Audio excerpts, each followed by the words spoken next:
इस लेक्चर में आप लोग प्रॉपर्टीज़ ऑफ डिटर्मिनेंट को डिस्कस करोगे। आप लोगों को इससे पहले भी डिटर्मिनेंट का नॉलेज होगा, लेकिन अब आप लोग उसे डिफरेंट वे में देखोगे। ठीक है, आपने जो डिटर्मिनेंट फाइंड आउट करना है वो स्क्वायर मैट्रिक्स का फाइंड आउट करना है। इससे पहले हम लोगों ने अभी तक जिन मैट्रिसेस को डिस्कस किया है वो आपके पास रेक्टेंगुलर केस था, लेकिन हम डिटर्मिनेंट के लिए जो डिस्कस कर रहे हैं वो स्क्वायर मैट्रिक्स को डिस्कस कर रहे हैं। और स्क्वायर मैट्रिक्स को क्यों डिस्कस कर रहे हैं, यानी हम लोग रेक्टेंगुलर का डिटर्मिनेंट क्यों नहीं ले रहे, ये मैं आप लोगों को डिटेल में नेक्स्ट में बताऊंगी। ठीक है, and we need determinant is for eigen values. Next में जो हमने आइगन वैल्यूज़ को फाइंड आउट करना होगा तो उसके लिए हमें डिटर्मिनेंट रिक्वायर है। Determinant is number associated with every square matrix, so every square matrix has this number associated with called its determinant. तो डिटर्मिनेंट जो है ये बेसिकली एक नंबर होता है जो आप किसी भी मैट्रिक्स के थ्रू कैलकुलेट करते हो।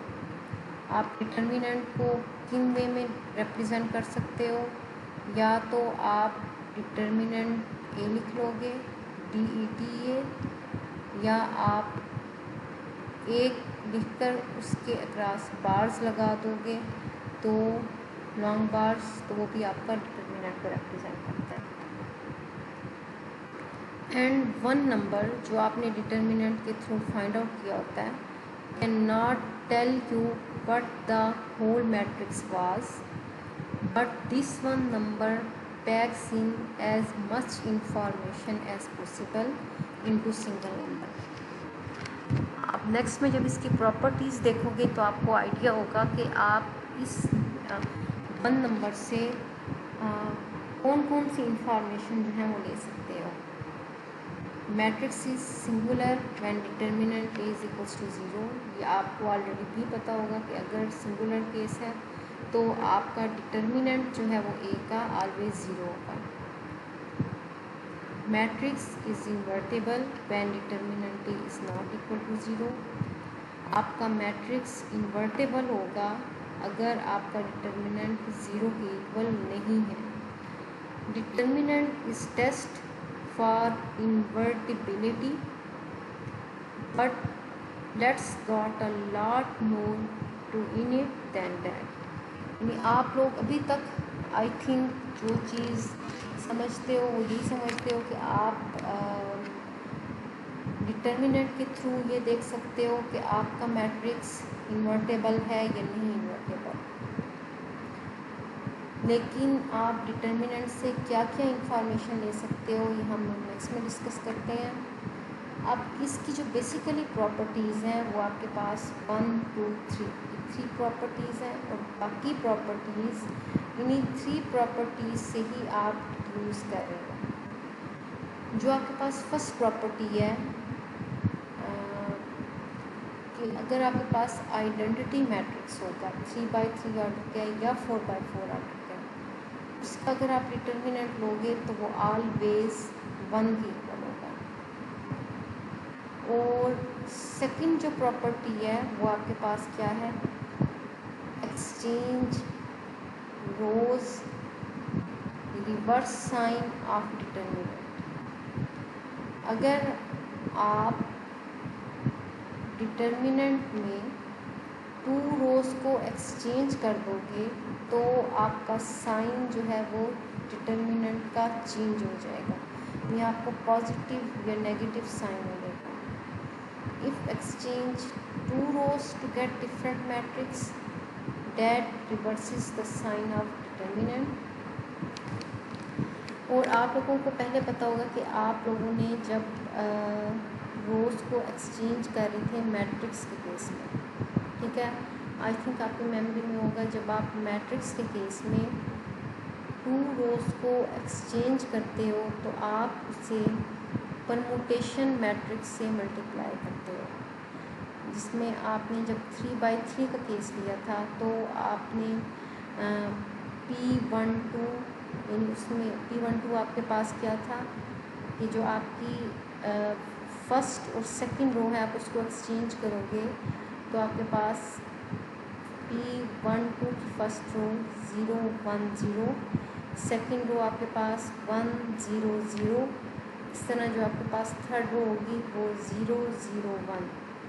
तो मैट्रिक्स में जब आपने रो एक्सचेंज का प्रोसीजर किया था तो आप उसे परमुटेशन मैट्रिक्स से मल्टीप्लाई कर रहे थे।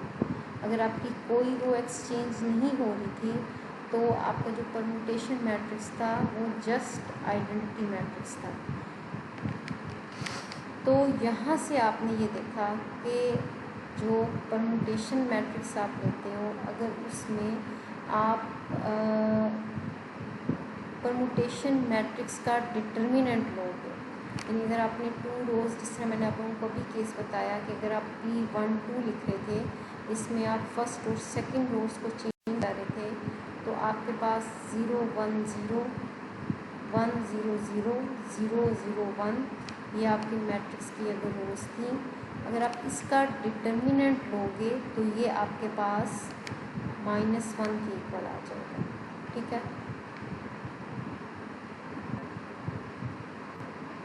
अगर आपके नंबर ऑफ एक्सचेंजेस ऑड हैं तो -1, अगर आपके नंबर ऑफ एक्सचेंजेस जो हैं वो इवन हैं, यानी अगर आपने 2 दफ़ा रोज़ को एक्सचेंज किया तो आपका डिटर्मिनेंट ऑफ परमुटेशन जो आएगा वो 1 के इक्वल आएगा। तो इससे पहले भी आप लोगों में से कुछ स्टूडेंट्स ने मुझसे क्वेश्चन किया था कि हम जब रोज़ को एक्सचेंज करते हैं तो नेगेटिव साइन लेते हैं। तो नेगेटिव साइन आप इसलिए लेते हो कि जब आप रोज़ को एक्सचेंज कर परमुटेशन मैट्रिक्स का डिटर्मिनेंट लेते हो तो आपके पास ऑटोमेटिकली -1 आ जाता है अगर आप नंबर ऑफ़ एक्सचेंजेस जो हैं वो आपके पास ऑड है। लेकिन अगर नंबर ऑफ़ एक्सचेंजेस इवन है यानी आपने 2 टाइम्स रोज़ को चेंज कर लिया तो फिर आपके पास परमुटेशन मैट्रिक्स का डिटर्मिनेंट 1 के इक्वल आएगा। अब जो आपके पास फर्स्ट प्रॉपर्टी थी कि determinant of identity is equals to 1, आप उसका प्रूफ लिख रहे हो। उसका प्रूफ क्या होगा कि अगर आप आइडेंटिटी मैट्रिक्स है इसमें 1 और 1 को मल्टीप्लाई करोगे तो ये 1 के इक्वल आ गया। जिस तरह आप लोग पहले जो डिटर्मिनेंट फाइंड आउट करते थे उसके पास जनरल जो आपके पास रूल था वो ये था AD - BC। अभी तक हम लोगों ने जो डिटर्मिनेंट को फाइंड आउट करने के लिए या किस तरह फाइंड आउट करते हो इसी चीज़ को यूज़ करते हो आप डिटर्मिनेंट को फाइंड आउट करते हो। लेकिन नेक्स्ट में प्रॉपर्टीज़ के थ्रू हम देखेंगे कि बेसिकली अब आप लोग डिटर्मिनेंट किस तरह फाइंड आउट करोगे, अब उस चीज़ को आप किस चीज़ से एक्सचेंज कर रहे हो। सेकेंड प्रॉपर्टी का प्रूफ क्या था कि अगर आप 2 रोज़ को एक्सचेंज करोगे, जिस तरह यहाँ आपने 0 1 इसको सेकेंड रो को अबव ले गए और फर्स्ट रो 1 0 को बिलो में ले जाओगे तो इस केस में आपका साइन जो है वो -1 आ रहा है बिकॉज इसमें नंबर ऑफ़ जो एक्सचेंजेस हैं वो ऑड हैं। आपने ओनली 1 रो को एक्सचेंज किया तो आपका साइन नेगेटिव आया -1। और वैसे अगर आप इस फार्मूले के थ्रू देखोगे तो भी ये -1 ही आएगा। अब जो आपके पास थर्ड प्रॉपर्टी है, थर्ड प्रॉपर्टी आपकी लीनियरिटी प्रॉपर्टी है। इसमें आपके पास 2 केसेस हैं 3A और 3B।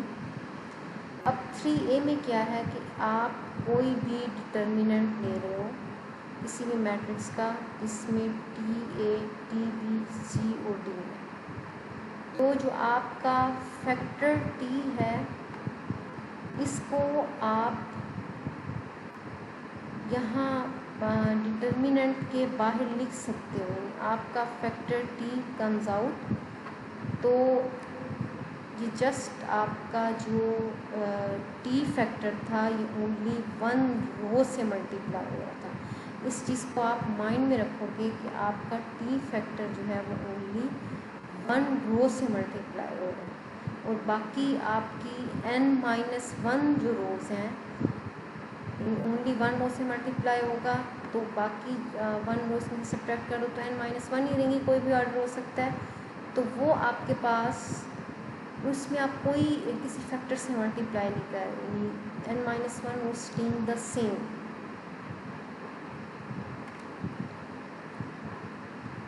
और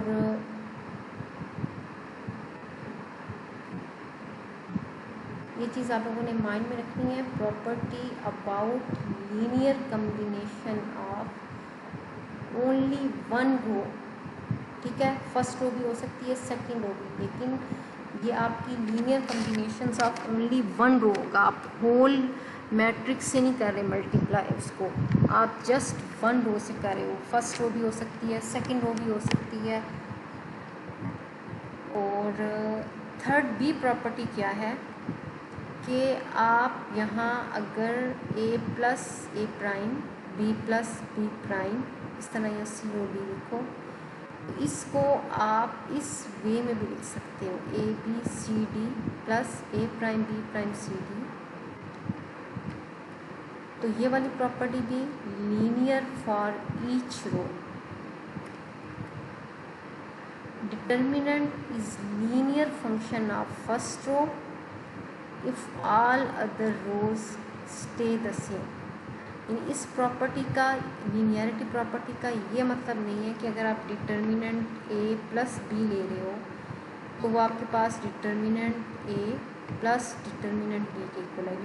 लीनियरिटी प्रॉपर्टी तो यही होती है ना, लेकिन ये चीज़ आपकी डिटर्मिनेंट के केस में एग्जिस्ट नहीं करती। क्लियर होगी आपको? डिटर्मिनेंट के केस में आपकी ये चीज़ एग्जिस्ट नहीं करेगी। तो आप जो लीनियर कम्बिनेशन ले रहे हो वो होल मैट्रिक्स के नहीं ले रहे, and this is not the linearity in case of determinant. Determinant is linear for each row, ठीक है। या ईच रो की लीनियरिटी के केस को आप डिस्कस कर रहे हो। I cannot have combination in both first and second.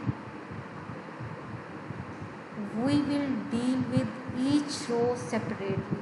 इसमें की पॉइंट ये है कि जो आपने फैक्टर आउट लेना है वो ईच रो से लेना है, and we will deal with each row separately.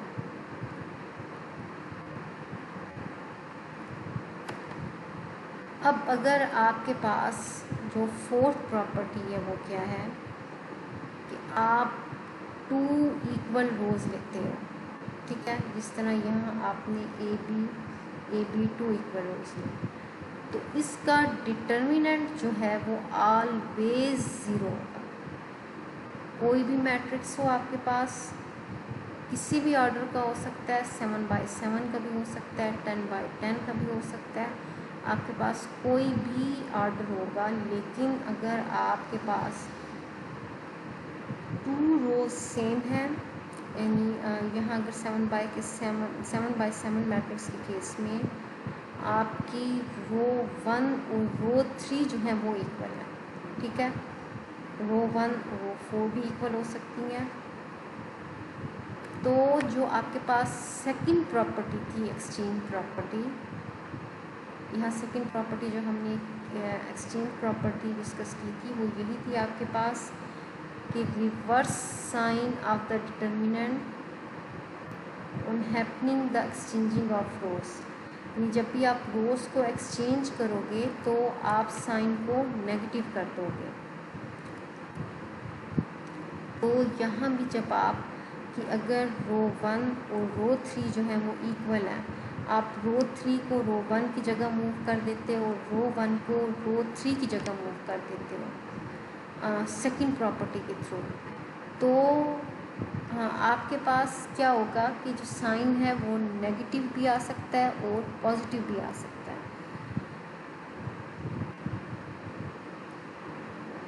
जो आपके पास थर्ड प्रॉपर्टी थी, linearity property, which works in each row separately and exchange those rows leads to same matrix because rows are equal। अगर आपने यहाँ रो 1 की जगह रो 3 को मूव किया और रो 3 की जगह रो 1 को मूव किया, आपकी रो सेम थी। अगर आप ये मूव करोगे तो आपका मैट्रिक्स जो है नहीं, रो एक्सचेंज करने के बाद भी आपके पास सेम मैट्रिक्स आएगा। उसकी रीज़न ये है कि आपकी रोज जो थी वो 2 इक्वल थी and determinant does not change. अगर रोज एक्सचेंज करने के बाद भी आपका डिटर्मिनेंट जो है वो चेंज नहीं होगा, but according to 2 sign did change. जो मैंने आप लोगों को ऑलरेडी बताया कि अगर आप 2 रेस को एक्सचेंज करते हो तो आपका साइन नेगेटिव आ जाता है। So I have determinant whose sign does not change and does change, यानी नेगेटिव भी हो सकता है, पॉजिटिव भी हो सकता है। And the only possibility then is that the determinant is equals to 0। अगर आपकी 2 रोज सेम होंगी, 2 रोज सेम है, तो आपके पास डिटर्मिनेंट ऑलवेज 0 होगा।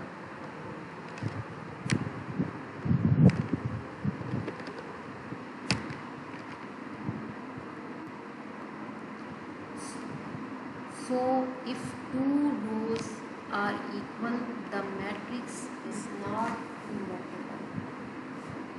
अब ये केस भी हो सकता है आपके पास कि अगर आपके पास 2 रोज इक्वल हो तो आपका मैट्रिक्स इंडिपेंडेंट नहीं होगा।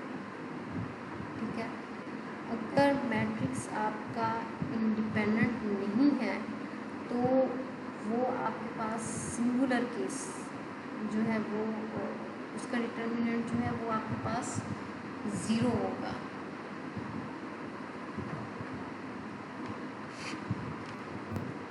If I know that 2 rows are equal then rank R is also less than n। अब जो आपकी नंबर ऑफ रोज या नंबर ऑफ कॉलम्स हैं, अगर इन केस आपकी जो 2 रोज सेम आ रही हैं तो 2 रोज के सेम आने से आपकी ईच रो में पिवट एग्जिस्ट नहीं करेगा। अगर ईच रो में पिवट एग्जिस्ट नहीं कर रहा तो जो आपके पास इस रो में पिवट एग्जिस्ट नहीं कर रहा उसको आप जो कॉलम सेंस में आएगा तो आप उसे फ्री कॉलम कहोगे। तो फ्री कॉलम होने से आपका जो रैंक है वो लेस देन होगा नंबर ऑफ रोज से, यानी आपके जो रैंक है वो लेस देन नंबर ऑफ रोज हो। और अगर रैंक आपका नंबर ऑफ रोज से लेस हो तो आपका मैट्रिक्स का डिटर्मिनेंट जो होता है वो ऑलवेज 0 होगा, या आप ये कहोगे कि आपका मैट्रिक्स इन्वर्टेबल नहीं होगा और वो सिंगुलर होगा।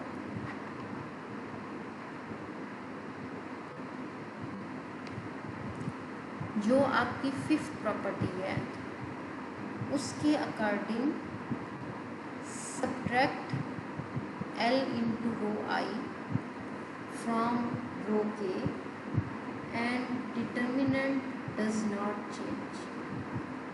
यानी इस जो लाइन को आप डिस्क्राइब कर रहे हो वो किस तरह कर रहे हो, इसको डिस्क्राइब इस तरह कर रहे हो कि अगर आपके पास कोई भी गिवन मैट्रिक्स है और आपने उसका डिटर्मिनेंट फाइंड आउट करना है तो आप एलिमिनेशन का प्रोसीजर जब अप्लाई करते हो तो एलिमिनेशन का प्रोसीजर अप्लाई करने से आप मैट्रिक्स ए को की फैक्टराइजेशन कर देते हो LU की फॉर्म। तो यहाँ अगर आप डिटर्मिनेंट ए का लोगे तो आपके पास एग्जैक्टली सेम आएगा जो आपके पास डिटर्मिनेंट ऑफ U है, यानी आपने LU की फॉर्म में फैक्टराइजेशन करना था और जो आपके पास U मैट्रिक्स होता है उसमें जो डायगोनल होते हैं उसमें आपके पिवट्स होते हैं, ऐसे ही है। तो अगर आप ए का डिटर्मिनेंट ले लो या आप जो आपने यू फाइंड आउट किया, जो आपका अपर ट्रायंगुलर यू फॉर्म होता है, वो आपके पास ऑलवेज इसी फॉर्म में आता है ना कि यहाँ आपके पास डायगोनल में पिवट्स होते हैं, इस जगह आपके पास 0 और यहाँ अपर ट्रायंगल में कोई भी नंबर्स होते हैं। तो आप जो ये चीज़ फाइंड आउट करते हो वो एलिमिनेशन स्टेप्स के थ्रू फाइंड आउट करते हो। और एलिमिनेशन स्टेप्स क्या होते हैं कि आपने किसी भी रो को मल्टीप्लाई करना होता है किसी कांस्टेंट से, और जो आपकी करंट रो हो रही होती है जिसमें आप 0 करना चाह रहे हो, इस तरह यहाँ आप इस जगह यहाँ तमाम जगह 0 करना चाह रहे हो, तो उस रोज में से सब्ट्रैक्ट कर देते हो।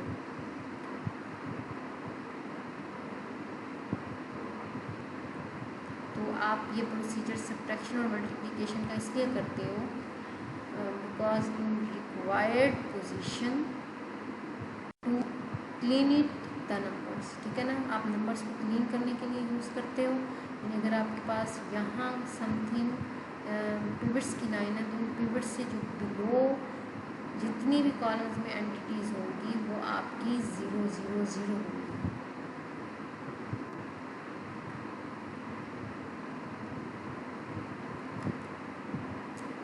यू वाला आपके पास होगा उसे आप अपर ट्रायंगुलर वन कहते हो, और पिवट्स हैं वो डायगोनल पे होती है, जो मैंने आपको ऑलरेडी बताया है।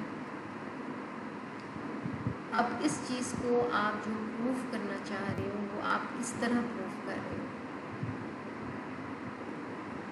इस केस में आपके पास गिवन मैट्रिक्स ए बी और सी डी है, ठीक है। अब आपने क्या करना है कि इस सी पोजीशन को 0 करना है। जब आप इस सी पोजीशन को 0 करोगे तो इसको 0 करने के लिए अगर इन केस जो ए है ये आपके पास पिवट है, अगर ए आपके पास पिवट है तो आप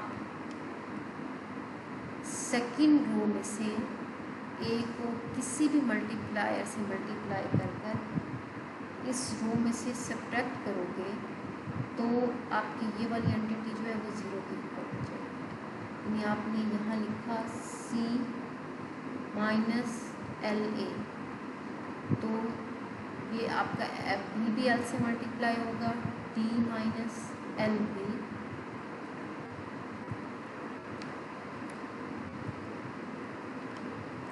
अब थर्ड बी जो प्रॉपर्टी थी जिसमें क्या था कि आपके पास अगर ए प्लस ए प्राइम था तो आप इसको इसके लिए जो इसके लीनियर ईच रो के लिए कॉम्बिनेशन है वो इस फॉर्म में लिख सकते हो। तो आपने वही चीज़ लिखी कि आप इसको डिटर्मिनेंट को 2 पार्ट्स में लिख रहे हो।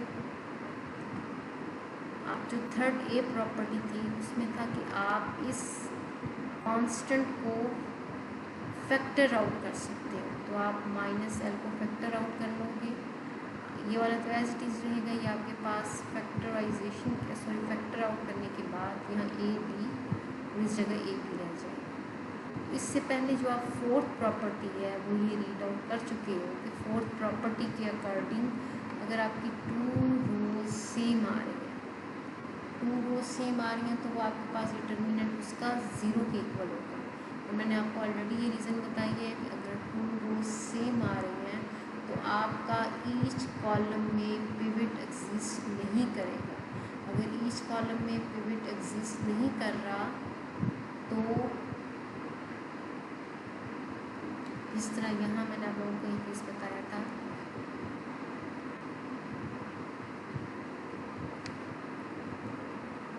अगर ईच कॉलम में पिवट एग्जिस्ट नहीं कर रहा तो आपकी जो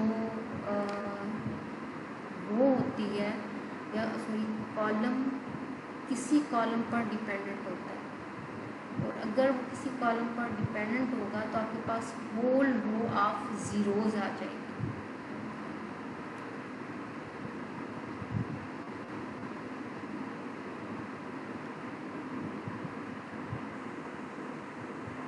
लोगों ने अभी तक प्रॉपर्टी डिस्कस नहीं की, जिसमें यह है कि अगर आपके पास 1 होल रो 0 है तो भी आपका डिटर्मिनेंट 0 के इक्वल होगा। और यहाँ से आपने ये कंक्लूड किया कि अगर ये चीज़ 0 के इक्वल होगी। अब आप यहाँ देख रहे हो कि जब आपने इसका फाइंड आउट किया था आफ्टर दिस प्रोसीजर, यानी आपने इसको एलिमिनेशन स्टेप के बाद, जब एलिमिनेशन स्टेप्स अप्लाई करोगे, एलिमिनेशन स्टेप्स अप्लाई करने के बाद भी आपका जो डिटर्मिनेंट आया वो सेम जहाँ से आपका मैट्रिक्स ए का डिटर्मिनेंट था उसके इक्वल आता है। तो determinant after elimination is the same. After elimination के बाद जो है वो आपका डिटर्मिनेंट सेम आ रहा है। तो आपकी जो ये वाली चीज़ थी कि जिसमें आपने ये कहा था कि डिटर्मिनेंट ए वो यू के इक्वल होगा, तो उस चीज़ को आपने प्रूफ करनी है।